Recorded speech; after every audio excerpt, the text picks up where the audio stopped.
Okay, Rabbi Isai, welcome back. Let's do it.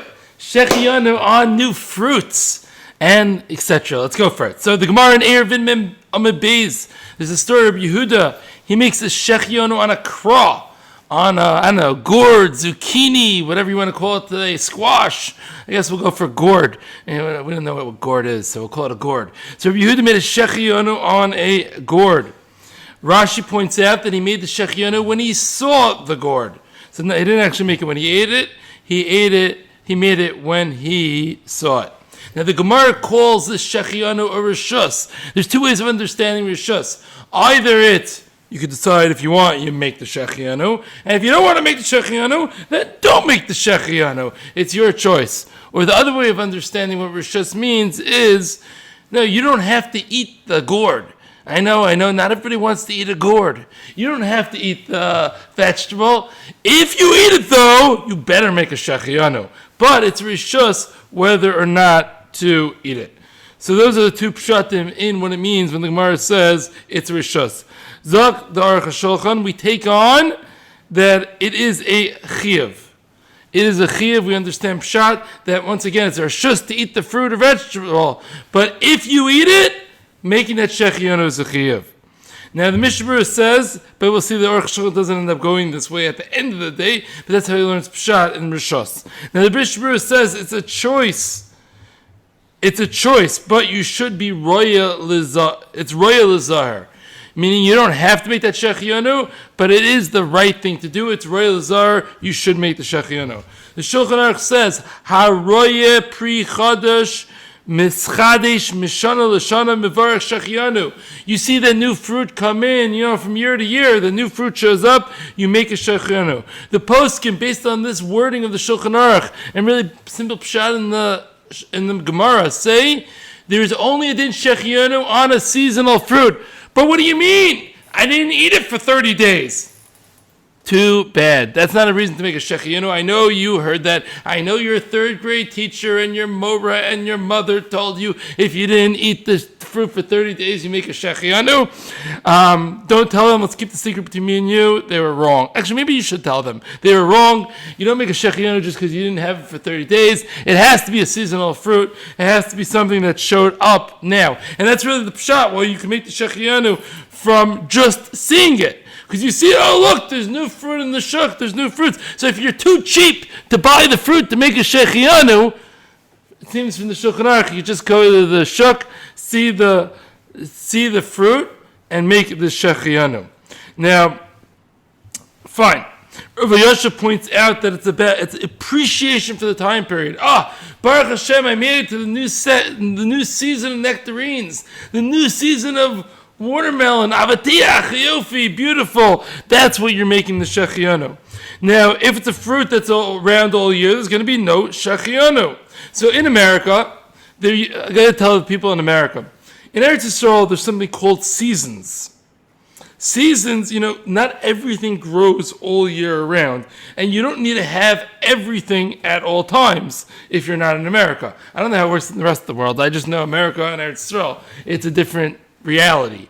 So in America, I think for the most part, almost everything you could get all year round. So if you could get the fruits all year round, there would be no Shehechiyanu. But in Eretz Yisrael, we know you want to get nectarines in the winter. Sorry, it's not happening. You want to get avocados the wrong time? It's not happening. I know people in America are going to have a hard time believing this, but it is true.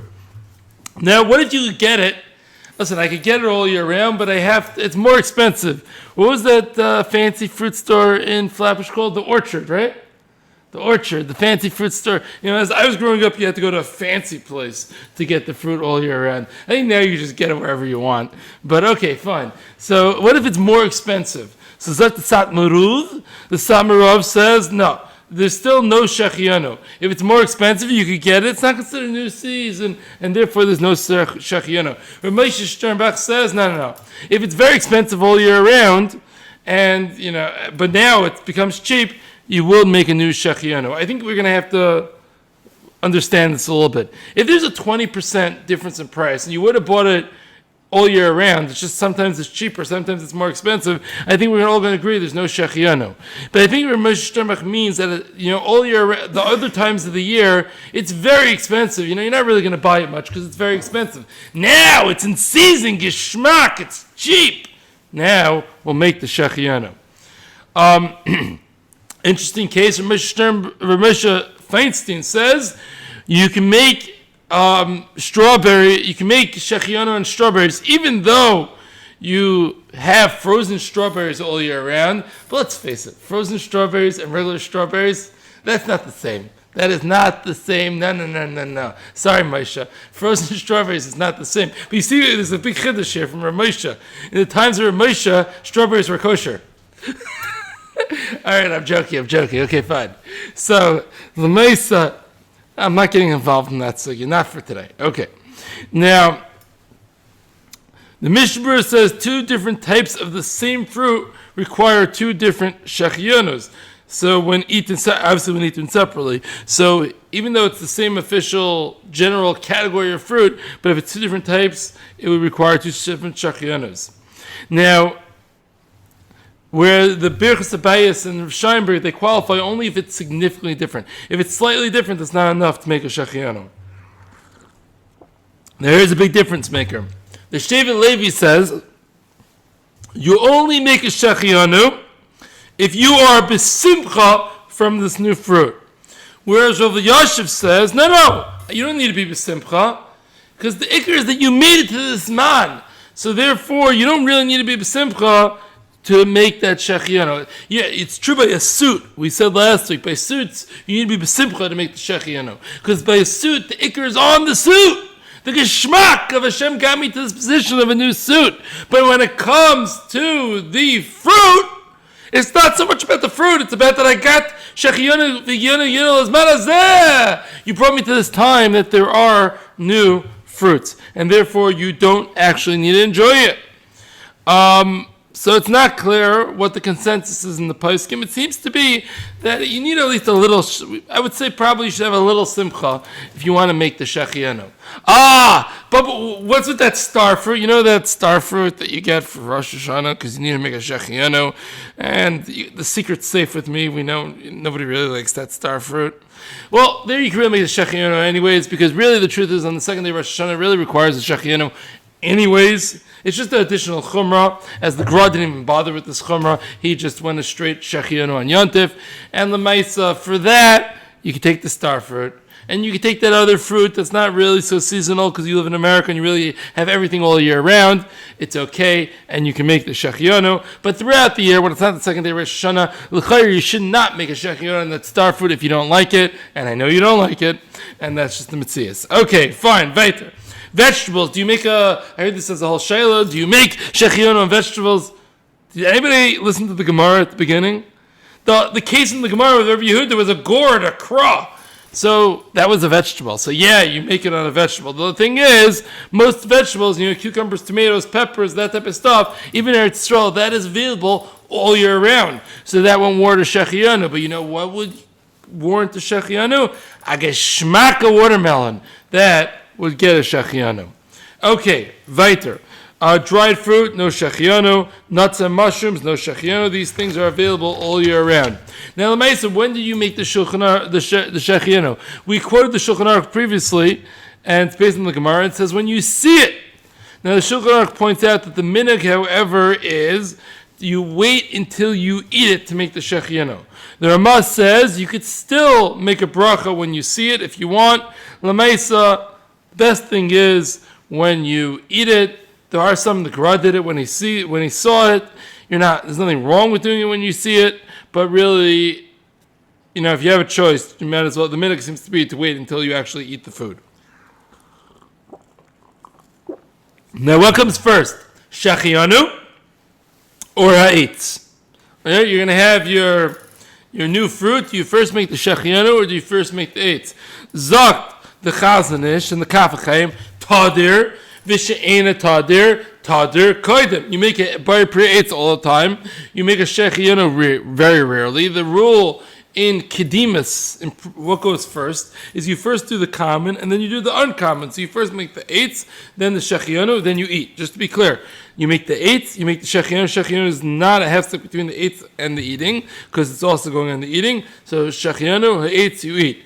Zokt, the Kitzer, Shulchan Aruch, the Chai Adam, the Mishnah Brewer, the Aruch HaShulchan, the Pri Megadim, the Kitzer are Paiskim at large. If you're not a Bnei Braker or you're not a Sephardi who follows the Kaf HaChaim. So for everybody else, you're going to go first make the Shehechiyanu, then make the eitz, and then eat. Why? What's pshat? What happened to Tadir v'she'ena Tadir? Tadir koidem. Surely eitz is more common than Shehechiyanu. Well, you got to realize which chiv was chal first. I'm sorry if I'm doing a little too much lumdus here, but if the real chiv of Shehechiyanu was already when you saw it, so you really were meant to say the Shehechiyanu first. And since you were meant to say the Shehechiyanu first, you first say the Shehechiyanu, then you make the eitz, and then you eat it. If you don't have a minhag otherwise, that's what you should do. Now, interesting question. Ramesh Feinstein questions whether you're allowed to make a Shehechiyanu on a morkav, a hybrid fruit. So, like, for example, the geschmack of nectarine, I'm telling you, people in America, you're not going to believe it, but everybody in my family gets excited when the nectarines show up in the shuk, and everybody gets a good geschmack, a new nectarine, and they make Shechiyanus on the nectarine. Oh, wait a second, Ramesh is not so cool with making Shechiyanus. He questions whether or not you can make a Shehechiyanu on a morkav. Are you going to make a Shehechiyanu on a fruit that a aveira was done to it?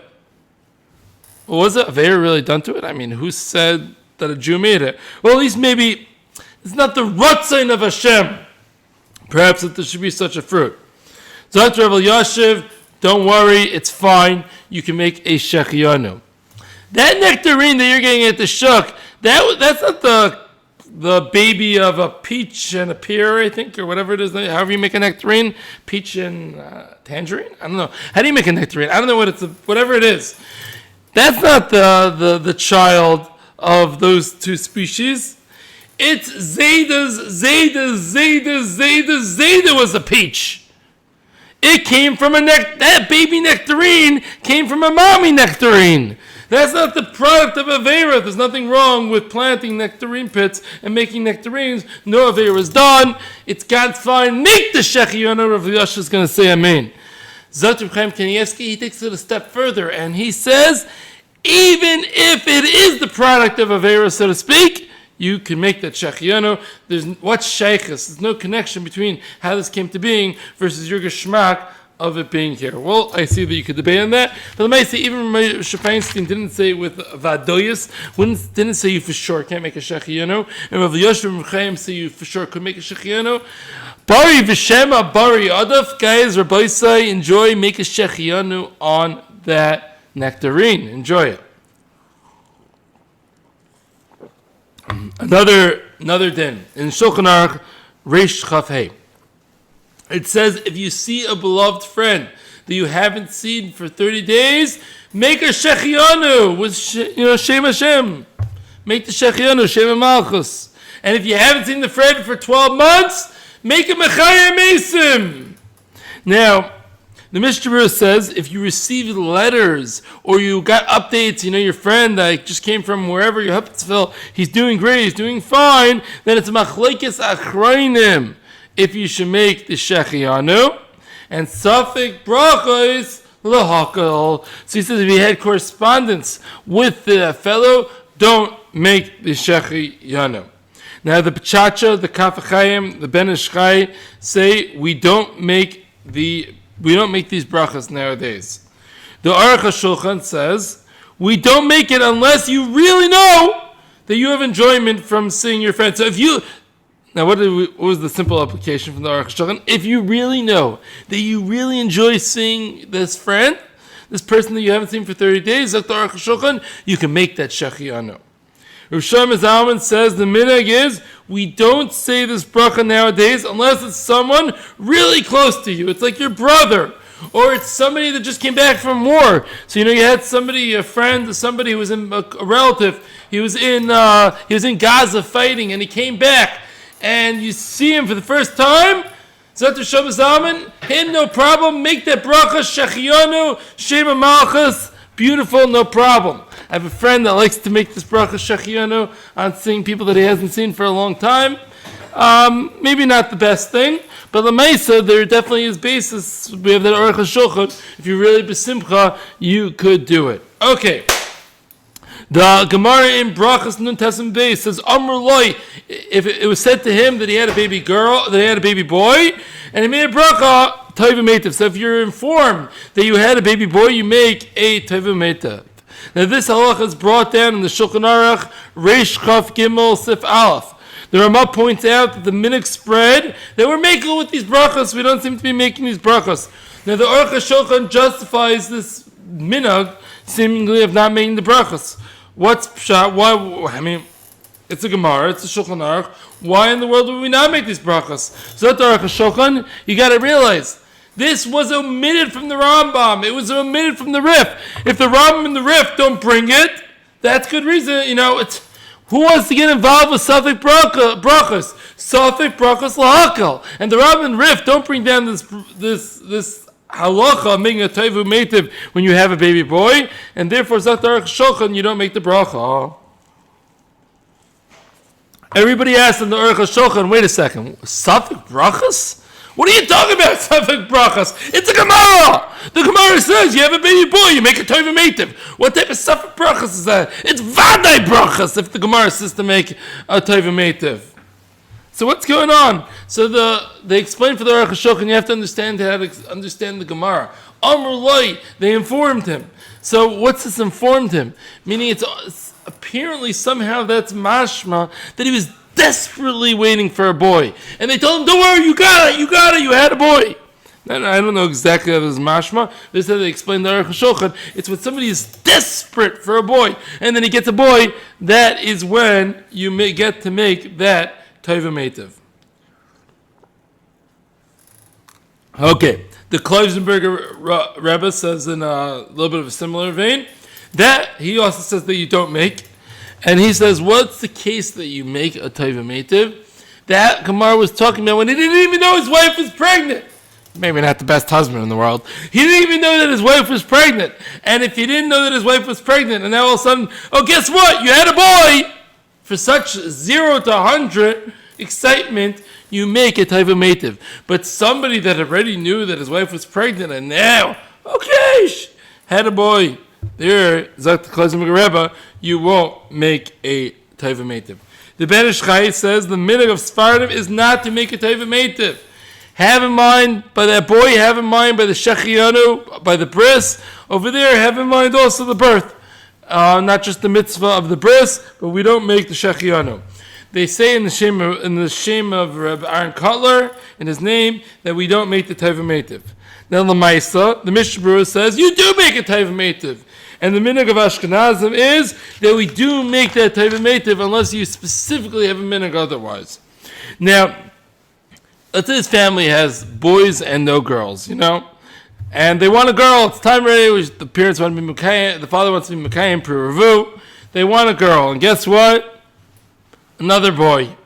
Zak the Mishnah Berurah, the Be'er Halacha, Tzarech Ian if you make a Hatov Umeitiv. Moshe Sternbach was asked about a family. They had 7 boys. Okay, no girls. They wanted another. They wanted to have a girl already, and somebody put a pink dress on. No, it also be Mekayim Peravu, and they had another 8th boy. They asked him Sternbach about making a Hatov Umeitiv, and he said no Hatov Umeitiv. Now, if a baby was born with any sort of nebach or birth defects or serious illness, there would be no Hatov Umeitiv. If a baby was born as a preemie, so the Chut Shani and the B'chacha says you don't make a bracha right away. That there's a problem with this baby. You don't make a bracha right away. When the baby recovers, so to speak, you'll make the Hatov Umeitiv. Now, it might be very difficult from a practical standpoint to know when exactly that is that you make the Hatov Umeitiv. I guess when the baby gets out of the NICU or something like that, might be the time to make the Hatov Umeitiv. mamzer, first generation mamzer, meaning this baby is the product of Aveira, so no Hatov Umeitiv. What about a later generation mamzer? A mamzer married a mamzeris, beautiful, and they had a baby, a little mamzerol. Now, do you make a Hatov Umeitiv on the little mamzerol? Now, once again, I would say yeah, l'chayra. I didn't see anybody write anything about this, but l'chayra, yes. Listen, that mamzer Talmud Chacham is more important than Amaretz Kain Gadol, as I think it's the Mishnah in Idias, I believe. So, yeah, he could be a Gadol Adar, this mamzer. Why not? I would say it's a beautiful thing. They had a little baby. L'chayra, make a Hatov Umeitiv? I would assume so. Now, what about when you have a girl? Do you make a Hatov Umeitiv? Seemingly not. Do you make a Shehechiyanu? You ever heard about that? No, it's interesting. There's no Gemara about making a bracha when you had a baby girl. There's no Rishonim about making a bracha when you had a baby girl. There's no Shulchan Aruch about making a bracha when you had a baby girl. Zaktan Tziv, from the fact that nobody discusses it, no bracha. And this isn't like one of these, the Shulchan Aruch doesn't answer electricity. There's no kasha why there's no Rishonim on electricity, because there was no electricity at the time of the Rishonim for them to talk about it. But I have a raya that there was girls at the time of, Chumash, Gemaras, it mentions girls a lot, the Sarah, Rivka, Rachel, Leah. So we have rayas that there were girls before. So why doesn't it mention Shehechiyanu on girls? So at the Tziv, this is a raya brura. There is no bracha on girls. Seems to be what's going on. Zak the Mishnah Brura. He said it's pashut to him. It's from Svara, it's pashut to him. You make a Shehechiyanu when you have a baby girl. Why do you make a Shehechiyanu when you have a baby girl? Well, what's the proof? Well, we just said before, if you see your friend that you haven't seen for 30 days, you make a Shehechiyanu. This is no less than not seeing your friend for 30 days, having a baby girl. If you're going to make a Shehechiyanu from seeing a friend, you for sure make a Shehechiyanu when you have a baby girl. So it's pashut, you make a Shehechiyanu. Now, some want to question and ask kashas in the Mishnah Brura. You can't bring a raya from seeing your friend, not seeing your friend in 30 days, because the Shulchan Aruch also says that you had your pen pal, you had a friend that you never saw. And now you see him for the first time. He's not a familiar face. No Shehechiyanu. There's only a Shehechiyanu when you see your long-lost friend, so to speak. So over here, did you ever see your daughter before? You never saw your daughter before. So therefore, there's no proof, and you want to make a Shehechiyanu. It's only Shehechiyanu is only going on somebody that you already saw. You never saw your daughter before. However, I think that kasha is flawed. Why is the kasha flawed? Because the point is, apparently there's greater simcha in seeing your friend that you haven't seen in 30 days than seeing this friend for the first time. Apparently, there's greater simcha in the first case. But if on the level of simcha of seeing your friend that you didn't see for 30 days, you make a Shehechiyanu, then surely when you had a baby girl, that's even a greater simcha. And therefore, it's not really much of a kasha on the Mishnah Brura. Ramosha says the Mishnah Brura is mistaber, and you make a Shehechiyanu. The Stipler says make the Shehechiyanu. The Shevet Levi says make the Shehechiyanu. Zok from Demetzel, Rav Shlomo Zalman, Rav Yashiv, they say you do not make a Shehechiyanu on a baby girl.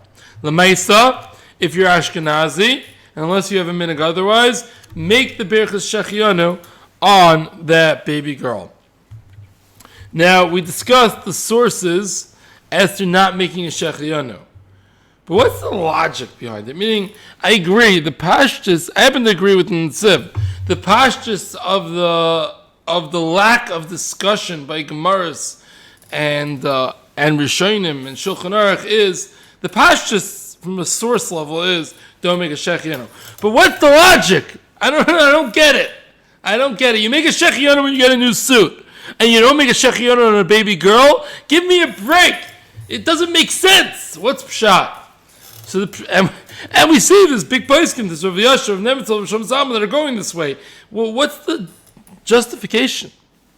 So I think it goes like this. Let's just take for granted for a second that a boy is better than a girl. I'm sorry for those listeners here that are offended by that statement, but let's just take that for granted for now. I'll explain it later. So, your wife is pregnant. You knew your wife was pregnant, right? Right. I hope so. Right? You knew your wife was pregnant. So, you're going to get at least a girl. You had a shot at a boy, 50% chance boy better, and you were getting at least a girl. And now your wife had a baby girl. What are you celebrating exactly? You know, you were getting one of the two, and you got the worst one. What is there to be so thankful about if you get the worst one? That's just, okay, fine, you get a baby girl. There's nothing helpful about that, and therefore you will not make a Shehechiyanu. That is seemingly the explanation. But what's the defense for Moshe Feinstein against that question? So the defense against that question is like this. You had a healthy baby? That's a simcha. I don't care, boy, girl, even if you wanted a boy. But you had a girl, and it's a healthy child, a healthy baby. That's for sure a great reason to make a Shehechiyanu, and you should make a Shehechiyanu anyways. Okay. Furthermore, and once again, I just want to explain those other poskim. When she became pregnant, you're not going to make the Shehechiyanu because the simcha is not complete. And then later, when you have the girl, there was no new positive advantage. So it's just based on the technical, it's a technicality based on the gradual nature of the process that they would say that no Shehechiyanu is made. Now, let's get back to that question. Why is it considered better to have a boy? So, the basic idea is he will learn Torah, he will help you when you're old, and he'll bury you. So a boy is going to be more helpful for you. Not that a boy's be'etzim are necessarily better, but he's going to learn Torah, which is going to be a schus for you. He's going to help you when you're old. He has the strength. He has the money, usually, the way the old makeup of things. So he has the money to pay to bury you when you're dead. And therefore, it's a greater simcha to you to have that boy. What if one has twin boys? So he makes one Hatov Umeitiv. Twin girls, one Shehechiyanu. Twins, which is a boy and a girl, you make one Hatov Umeitiv for both of them. Now, Ramesh Sternbach points out that both parents should make the bracha. The Magen Avraham says that you should bow and face towards the Mizrach when you make that bracha. Now, during the 3 weeks, you're generally going to make Shehechiyanu, but you would make this Shehechiyanu. Now, do you make the Shehechiyanu on a grandchild? Somebody just asked me this the other day. Or do you make the Hatov Umeitiv on a grandchild? So, the El Yerave brings the Sefer Hasidim of making a Shehechiyanu on a grandchild. The Bir Halacha says, no, we don't make a Shehechiyanu on a grandchild. Once again, the Svara of the Mishnah Berurah, one could argue, would apply to the grandchild. It seemingly, you really should be able to make that argument. Listen, if I'm going to see a new friend, I'm even more simple when I have the grandchild. So there surely is a Svara to make the Shehechiyanu on the grandchild. The Meiser of Shlomo Zalman, when he had his grandson, I think it was his first grandson, but I'm not sure, he asked for 2 wines to be brought for him so he can make a Hatov Umeitiv and patra it. The Or L'Tzion says you should say by the Hatov Umeitiv and benching, you should use that to pater. Okay, you know what? Let's talk a little bit about, I didn't actually finish preparing this, but let's give it a try. Let's talk for a minute about the bracha of a Hatov Umeitiv on wine. Now you see, most people never make a Hatov Umeitiv on wine. And not everybody even knows about this. I'm going to explain in a second a little bit about it. Whereas there's some people that make a Hatov Umeitiv on wine all the time. So it's actually Shulchan Aruch, Siman Kuf Ayin He Sif Aleph, I believe, that says that if you have one wine and they bring you another wine, you make a Hatov Umeitiv. And the Magen Avraham points out that it's a chiyuv to make this Hatov Umeitiv. Now, there's a lot of conditions that need to happen to make this Hatov Umeitiv, to be able to make the Hatov Umeitiv. And if you're not trying to make a Hatov Umeitiv, then you're probably not going to end up making a Hatov Umeitiv. However, going and making a Hatov Umeitiv at your meal is geschmack.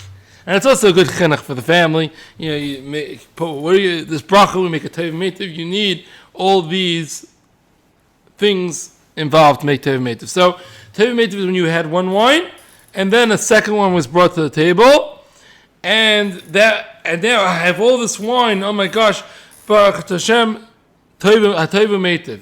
That, Hashem hooking you up with all this great wine, amazing, beautiful. Let's speak about the requirements of what you need to make a Hatov Umeitiv. So it's a little bit complicated because there's seemingly some steers in the Mishnah Berurah as to what you need. So you ready?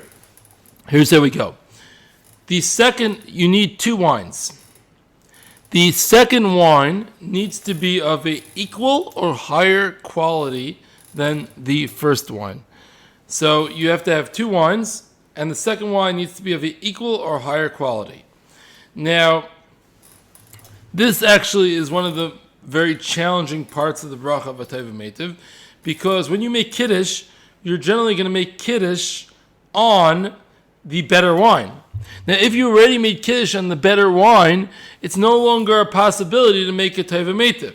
Now, if that better wine wasn't there when you made Kiddush, so that's the explanation. But usually, in a normal scenario, you know good and well what wine's coming, so therefore you're going to be able to, how you're not going to make the Hatov Umeitiv. You know about the wine.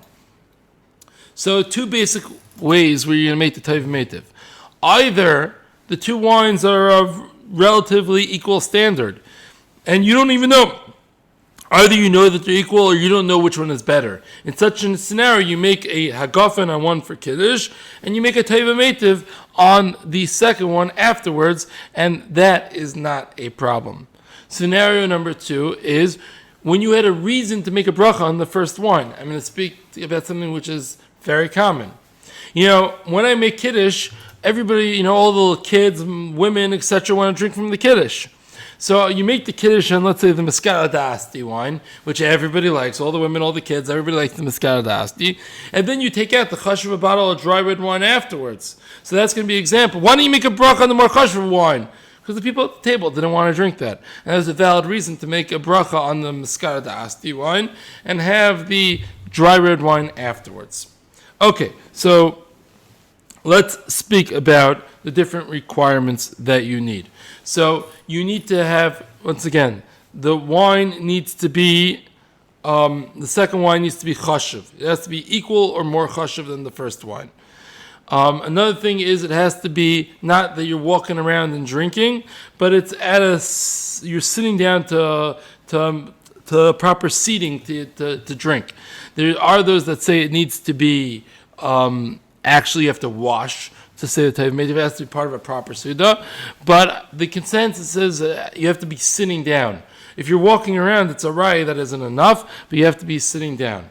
A next requirement is that you have to have some wine left from the first wine. So if you finish the first bottle and then you start the second bottle, you can no longer make a Hatov Umeitiv. Because Hatov Umeitiv isn't about that I'm having a second bottle because I used up the first bottle.